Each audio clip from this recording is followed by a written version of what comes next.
Tatandaan nyo yung mga niripat natin na aglonema last week or last 3 weeks na. Ayan, nag-umpisa na silang tumubo ng mga panibagong dahon.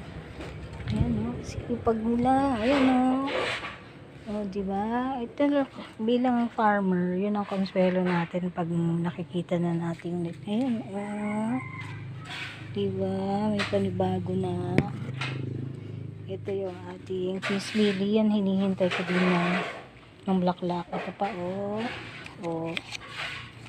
diba? Tingnan nyo. Diba? Ganda na nila. Ito, ililipat ko yan. Binabad ko lang sa tubig. Rice water. Ayan, tingnan mo. Yung mga tinanim natin last week. May mga bago na silang sulay kung tawagin.